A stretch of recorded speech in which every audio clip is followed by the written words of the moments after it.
Now, I'm listed here as a brief biography, and while my name is attached to it, originally I was not the person who was supposed to be reading this biography.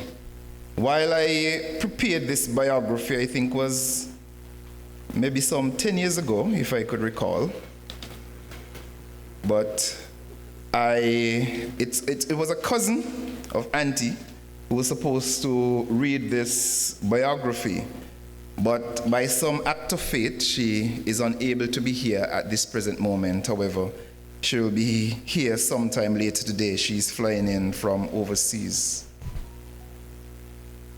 So here we go.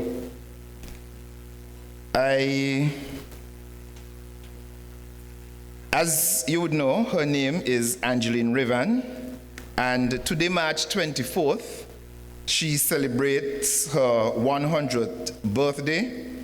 So she was born in the year 1922, and she has always been a teacher and an educator. Her active teaching career started in 1939, and it formally ended in 1980 at what was then called the Sandy Point High School, which amounts to some 42 years of active teaching. Her early years of school began at the Sandy Point Girls' School in 1927 at the age of 5, and on reaching 7th standard, she obtained 3 certificates. She started her teaching career in 1938 at the age of 16 as a pupil teacher at the Old Road All-Age Government School. She was later transferred to the Sandy Point Girls' School and then transferred to the Sandy Point Senior School, where she taught English language, English literature, mathematics, and straw work. In 1961, she was accepted to the then Leeward Islands Teachers College at Golden Grove in Antigua to be fully trained as a teacher. She graduated in 1962 with the diploma in teaching, excelling in English language, education, health education, home economics, art, religious knowledge, and handcraft. In a conversation I think was about 2 weeks ago with Auntie, she told me she was the last surviving one of the students who attended the Leeward Island Teachers College. So she's still here kicking with us.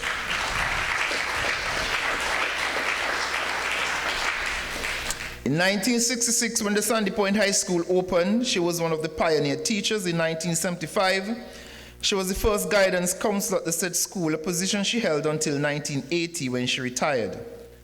Whilst at the Sandy Point High School, she taught literatures in English, English language, and handwork to 4th and 5th form.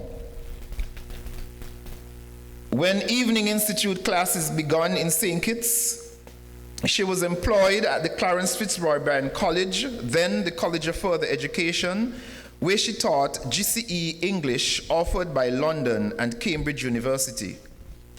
After retiring, she continued her association with Sandy Point High School as a supervisor of examination for the Caribbean Examination Council for several years. Auntie holds several diplomas and certificates, chief of which is the Diploma in Teaching, which was awarded by the Leeward Island Teachers College, certificate from the Canadian Teachers Federation in Psychology and Counseling. She is also associated with different groups and organizations. She was a member of the Public Service Commission in the Federation of St. Kitts and Nevis. She is a member of the Sandy Point Methodist Immanuel Church. And she always reminds us that she has done everything in the Sandy Point Methodist Church except playing the organ and tolling the bell. So she was a past member of the Sandy Point Methodist Choir. She was a past class leader. She was also a chief steward in this church and also steward.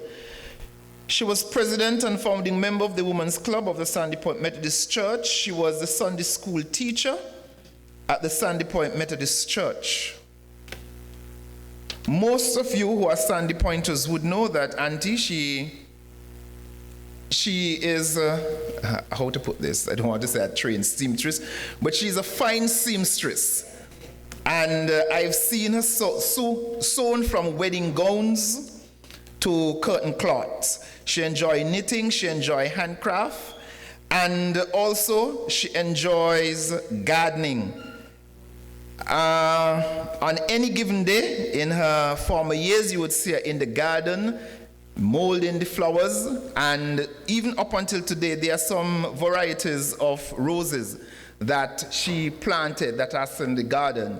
You would see laid out here when we had the planning committee meeting, and it was asked what kind of flowers, Auntie liked. And I remembered anthuriums. As a child growing up, she always had anthuriums on the landing, and they are here this morning. Auntie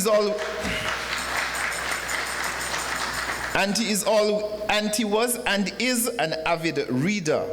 At any given time of the day, even presently in her room, she has tons and tons of books.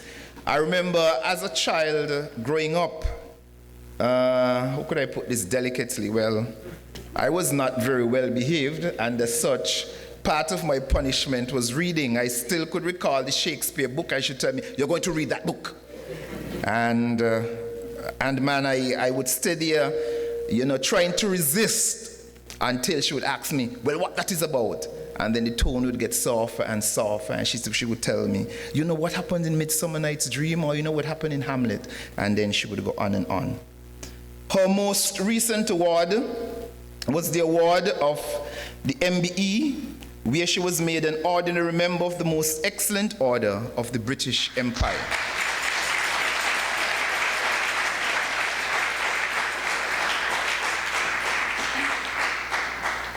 And today we are here all together gathered to give Almighty God thanks for her years and her contribution. What comes to mind presently is a quote I saw somewhere, and it said, I teach, I touch lives. And she has touched so many lives over the years with her teaching in school and also in the church and in the wider community. Ladies and gentlemen, I thank you.